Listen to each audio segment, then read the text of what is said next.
నమస్కారం. అబ్బా! ఈ వేసవిలో ఎండలు మామూలుగా లేవు కదండి. మనమందరం ఇదే అనుకుంటున్నాం. కానీ శాస్త్రవేత్తలు చెప్తున్నది వింటే షాకవుతారు. ఇది కేవలం ట్రైలర్ మాత్రమేనట.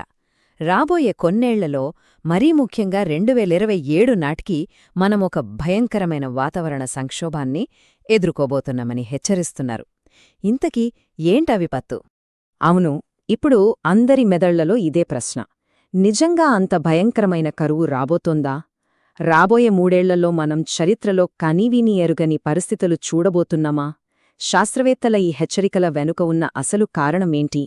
దాని గురించే ఇప్పుడు మనం తెలుసుకోబోతున్నాం. ఈ భయానక హెచ్చరికలన్నింటి వెనుక ఉన్న విలన్ ఒక్కడే. దాని పేరే సూపర్ ఎల్ నినో. పేరు వినడానికేదో సినిమా టైటిల్లా ఉన్నా దీని ప్రభావం మాత్రం చాలా చాలా తీవ్రంగా ఉండబోతోంది. అసలు ఈ సూపర్ ఎల్ నినో అంటే ఏమిటి? ఇది మన జీవితాలను ఎలా తలకిందులు చేయబోతోంది? రండి వివరంగా చూద్దాం. సరి, దీన్ని చాలా సింపుల్గా అర్థం చేసుకుందాం. మనందరికీ పసిఫిక్ మహాసముద్రం తెలుసుకదా?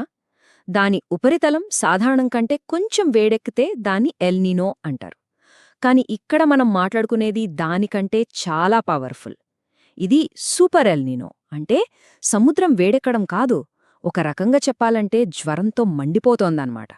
ఈ అసాధారణ వేడే రాబోయే విపత్తుకు అస్సలు కారణం. ఎక్కడో పసిఫిక్ సముద్రం వేడెక్కితే మనకేంటి అనిపించొచ్చు, కాని అసలు సమస్య ఇక్కడే ఉంది. మన భూవాతావరణమంతా ఒకదానితో ఒకటి కనెక్ట్ అయి ఉంటుంది. ఒక సున్నితమైన గడియారం లాంటిదన్నమాట.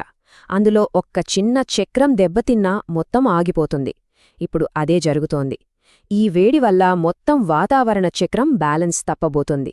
ఫలితంగా వర్షాలు పడాల్సిన చోట ఎండలుండాల్సిన చోట వరదలు, అంతా గందరగోళం.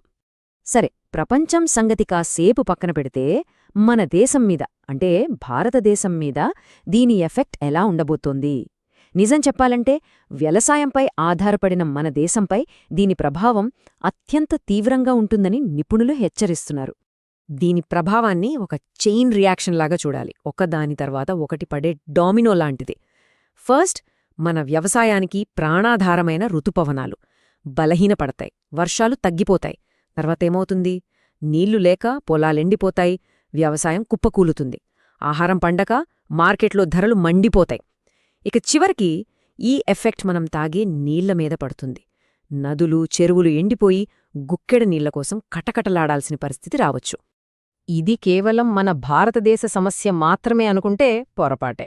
ఇది మన ఒక్కరి సమస్య కాదు, ఇది ఒక గ్లోబల్ ప్రాబ్లం. ఈ సూపర్ ఎల్ నీనో దెబ్బకి ప్రపంచ పటం మొత్తం అల్లకల్లోలం కాబోతోంది.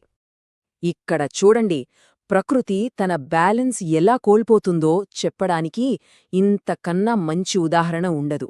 ఒకవైపు మన ఆసియాఖండంలో తాగడానికి నీళ్లు లేక జనం అల్లాడిపోతుంటే, మరోవైపు దక్షిణ అమెరికా లాంటి దేశాల్లో ఇల్లు వాకిళ్ళు మునిగిపోయే రేంజ్లో వరదలొస్తాయి.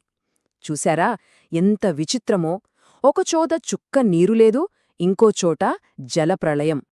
ఇదంతా విన్న తర్వాత కొంచెం ఆందోళనగా, భయంగా అనిపించటం చాలా సహజం.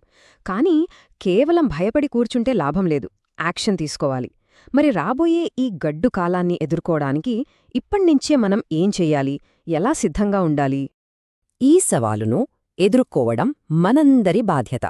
కేవలం ప్రభుత్వాలదే కాదు, మన వైపునుంచి మనమేం చేయగలమో చూద్దాం. ఫస్ట్, మన ఇండ్లలో వాడే ప్రతి నీటి బొట్టుని జాగ్రత్తగా వాడుకుందాం. రెండోది, ఒక్క మొక్క నాటినా చాలు, పచ్చదనాన్ని కాపాడదాం, పెంచుదాం. మూడోది, చాలా ముఖ్యమైనది, మన ప్రభుత్వాలని నిలదీయాలి. ఏం ప్లాన్సున్నాయి మీ దగ్గర అని అడగాలి. ముందస్తు ప్రణాళికలు రచించాలని డిమాండ్ చెయ్యాలి. చూశారు ప్రకృతి మనల్ని హెచ్చరిస్తోంది. దాన్ని పట్టించుకోవడమా, వదిలేయడమా అనేది మన చేతుల్లోనే ఉంది. ఇది చాలా ముఖ్యమైన సమాచారం. దయచేసి దీన్ని మీ స్నేహితులతో, కుటుంబ సభ్యులతో పంచుకొని వాళ్లలో కూడా అవగాహన తీసుకురండి. ఇలాంటి మరిన్ని విశ్లేషణల కోసం మన వేదవ్యాస అకాడమీ ఛానల్కి తప్పకుండా సబ్స్క్రైబ్ చేసుకోండి. ధన్యవాదాలు.